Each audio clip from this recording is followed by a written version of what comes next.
Doctor साहब, migraine एक आम बीमारी बनती चली जा रही है और हम लोग देख रहे हैं और एलोपैथी में सुनते आ रहे हैं कि माइग्रेन को असाध्य रोग बताया जाता है, ठीक नहीं होता। पर मैंने यूट्यूब पे एक टेस्टिमोनियल देखा है, वो बताते हैं कि ट्रू नेक्टर यूज करने के बाद उनकी माइग्रेन भी ठीक हुई। तो डॉक्टर साहब, ट्रू नेक्टर से माइग्रेन ठीक की जा सकती है? अवश्य की जा सकती है। अब देखिए, वही बात आ गई ना कि बीमारी के कोई ना कोई कारण तो होता है ना रोग का, हर रोग का कोई ना कोई कारण है। जब तक कारण का ना पता हो, कारण का निवारण कैसे होगा। अब हमारा आयुर्वेद जो है वो कारण पे बात करता है, हमारा नेक्टर जो है ये निर्वृत संतापीय रसायन है, ये कारण पे काम करता है। अब माइग्रेन का कारण की डिस्कशन नहीं होती, बात नहीं होती कहीं। हम बताते हैं आपको माइग्रेन का कारण क्या होता है। आपने देखा होगा माइग्रेन जिनको होती है उनको एसिडिटी भी साथ में रहती है, जी, उनको वॉमिटिंग भी आती है, चक्कर भी आते हैं, पेट भी उनका खराब रहता है। जी।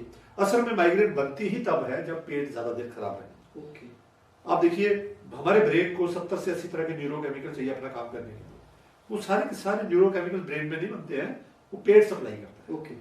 अगर पेट में हमारे तेजाब एसिडिटी बढ़ गया है, एसिडिटी की बात हम कर चुके हैं पहले ही, वो एसिडिटी की वजह से हमारा जो ब्लड है वो न्यूट्रिशनली डेफिशिएंट हो गया। और न्यूट्रिशनली डेफिशिएंट ब्लड को जो ब्रेन है, ठीक है, वो अपनी न्यूट्रिशन पूरी करने के चक्कर में ज्यादा ब्लड लेना चाहता है, और ज्यादा ब्लड लेने के लिए वो नाड़ियों को फुला देता है। ओके। जो ब्लड सप्लाई ब्रेन की तरफ जाती है जी। तो जब नाड़ियां फूलती हैं तो उसके पीछे जो नर्व्स होती हैं वो नर्व्स दब जाती हैं जी। उसको हम माइग्रेन बोल देते हैं। जी। अब माइग्रेन क्यों हुई? नस दबने से। जी। नस क्यों दबी? क्योंकि नाड़ियां फूल गई। नाड़ियां क्यों फूली? क्योंकि ब्लड न्यूट्रिशनली डेफिशिएंट है। ब्लड न्यूट्रिशनली डेफिशिएंट क्यों है? क्योंकि पेट खराब है, एसिड है, तेजाब है, न्यूट्रिशन जल रही है, पूरी नहीं हो रही। ठीक है, और तेजाब, एसिड और न्यूट्रिशन किसने बिगाड़ा? वहां पे पड़े हुए टॉक्सिन्स ने। जी। तो ऐसी अवस्था में जब हम नेक्टर को साथ में आयुर्वेदिक सपोर्ट साथ में लेनी चाहिए हमें। आयुर्वेद के सिम्प्टोमेटिक मैनेजमेंट जो है वो इस अवस्था में बहुत जबरदस्त काम करती है।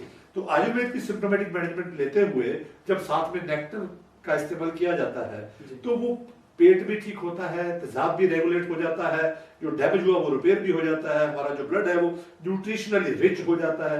जब ब्लड न्यूट्रिशनली रिच हो जाता है तो नाड़ियां नहीं फूलती जो ब्लड लेना चाहती हैं ब्रेन में। जब नाड़ियां नहीं फूलती तो हमारी माइग्रेन परमानेंटली ठीक हो जाती है। क्या बात है। हमने बहुत मरीजों में ऐसा देखा है, और ये हमारा दावा बहुत स्टीक है, ये हम अपनी साइंस के आधार पर ये बात बोल रहे हैं। ग्रेट।